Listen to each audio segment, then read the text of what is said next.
बिस्मिल्लाहिर्रहमानिर्रहीम। चंद दिन पहले मैंने एक बयान जारी किया और जिसमें ये कहा कि चाय पीना, कहवा पीना जायज़ नहीं। तो कई दोस्तों ने इस पर बहुत सारे इश्कालात शुरू कर दिए कि आप ऐसा क्यों कह रहे हैं कि चाय पीना जायज़ नहीं। तो अर्ज़ ये है कि देखिए, कुरान में अल्लाह ताला फरमाते हैं फस्अलू अहल ज़िक्र इन कुंतुम ला तालमून। जो अहल ज़िक्र हैं उनसे सवाल किया जाए अगर तुम नहीं जानते। अगर मसला जिहाद का है तो मुजाहिद उलमा से सवाल होगा तो आपको जवाब सही मिलेगा। अगर आप उस आलिम से मसला पूछेंगे जो जिहाद के शोबे से दूर है और वो जिहाद नहीं करता तो वो जवाब सही नहीं देगा। अब मसला तिब्बी हवाले से है तो उनकी राय मोतबर होगी जो इस शोबे में एक अरसे से काम कर रहे हैं। अगर मैंने नाजायज़ कहा तो मैंने ऐसे नहीं कहा, बल्कि एक वसी तहकीक के बाद और तजर्बे के बाद और बहुत सारे हुक्मा की राय लेने के बाद कहा है। इससे कि चाय बहुत ही नुकसानदेह चीज़ है। मैंने अपनी किताब में भी लिखा भी है इस पर कि पहली बात तो ये है कि चाय मैदे में जाकर तेज़ाबियत बनाती है और तेज़ाबियत से पेट खराब हो जाता है और बहुत सारे अमराज पैदा होते हैं। नंबर 2, आंतों में खुश्की पैदा करती है, आंतें खुश्क कर देती है, कब्ज़ हो जाती है और कब्ज़ उम्मुल अमराज है। नंबर 3, सीने में जलन पैदा करती है, तो सीने में जलन तभी होगी जो नुकसानदेह चीज़ होगी।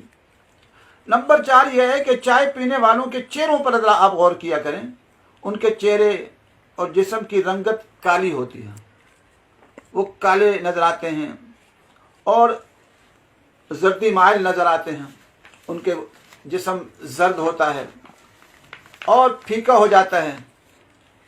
और नंबर 5 यह है कि चाय पीने वालों का जिगर खराब हो जाता है और जिगर तो 500 किस्म के काम करता है इंसान के जिस्म के लिए, और जिगर ही खराब हो गया और फिर आगे यकान बनता है इसी से जाकर। तो चाय पीने वालों का जिगर खराब होता है और जिगर के अमराज का बढ़ने से यकान वगैरह हो जाता है इंसान। और नंबर 6 यह है कि चाय पीने से खून कम हो जाता है, खून की कमी हो जाती है। और नंबर 7 यह है कि इससे दिल का सिस्टम खराब हो जाता है और दिल की धड़कन तेज हो जाती है। आजकल ये मर्ज आम हो रहा है कि दिल की धड़कन तेज हो रही है। नंबर 8 यह है कि आंखें अंदर धंस जाती हैं। आप चाय पीने वालों पर गौर किया करें कि उनके आंखें धंसे भी मालूम होंगे अंदर। नंबर 9 ये कि चाय पीने वाले जो होते हैं उनका चेहरा बेरौनक हो जाता है, चेहरा बेरौनक हो जाता है। अब हमारे यहाँ कुछ साथी हैं, उनकी 35-36 साल उम्र है, अब आप उनको देखिए तो वो 60 साल के लगते हैं। अब वजह क्या है कि चाय बहुत पीते हैं, चाय पी कर अपने को ख़त्म किया हो। खुसूसन जो मेहनत ज़्यादा करते तो वो चाय शायद कहते हैं उसका इलाज है, हालांकि इलाज नहीं है, ये तो और बर्बादी है। अच्छा, नंबर 9 मैंने अर्ज किया कि चेहरा बेरौनक हो जाता है। नंबर 10 ये है कि जिरियान की बीमारी हो जाती है मर्दों को, और एहतिलाम की बीमारी हो जाती है मर्दों को, और औरतों को लिकोरिया और कसरत अय्याम हो जाता है, आजकल ये आम मर्ज। नंबर 11 यह है कि जिस्म के मुख्तलिफ आज़ा में वर्मों और सोजिशें पैदा हो जाती हैं। और नंबर 12 यह है कि पट्ठों में दर्द पैदा हो जाता है, पट्ठों में दर्द पैदा हो जाता है। नंबर 13 यह है कि दिमाग खुश्क हो जाता है।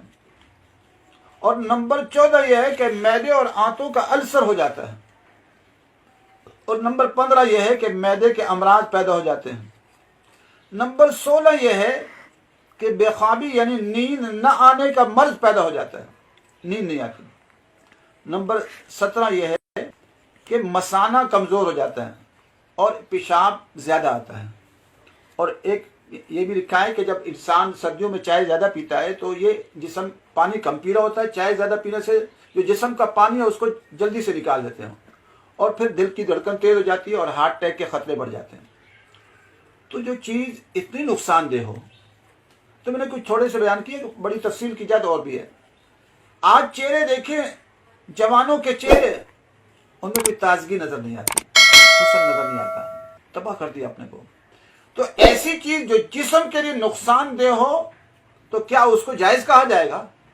उसको नाजायज ही कहा जाएगा। اس سے میں نے اس دن عرض کی، میں نے بیان کیا تو کافی بعض دوستوں نے جو ہے، بعض دوستوں تو بلا وجہ اعتراض ہی اعتراض ان کا مقصد ہوتا ہے، اور ان کے پاس کوئی دلیل ہوتی نہیں ہے تو بغیر دلیل کے بات کرتے ہیں. تو میں نے چاہا کہ دوبارہ آپ سے تفصیل بھی عرض کر دوں. اس لیے اسلام یہ کہتا ہے، ایک تو گرم چیز پینے سے منع کرتا ہے، اس سے معدے میں تیزابیت بنتی ہے، التہاب بنتا ہے.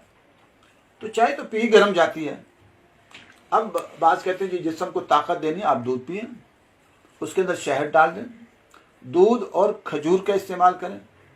اور یہ طب نبوی کے موافق بھی ہوگا کہ جو ہے شہد گرم ہے اور دودھ ٹھنڈا ہے، اور ایسی کھجور گرم ہے تو دودھ ٹھنڈا ہے، اس سے کئی گنا زیادہ طاقت دے گا. دہی کا استعمال کریں. تو یہ چیزیں انسان کے لیے فائدہ مند ہیں. تو آہستہ آہستہ عادت بنائیں کہ چائے کو چھوڑیں جو تباہ کن اثرات رکھتا ہے. اللہ تعالی ہم سب کو دین کی سمجھ نصیب فرمائے. وآخر دعوانا الحمدللہ رب العالمین.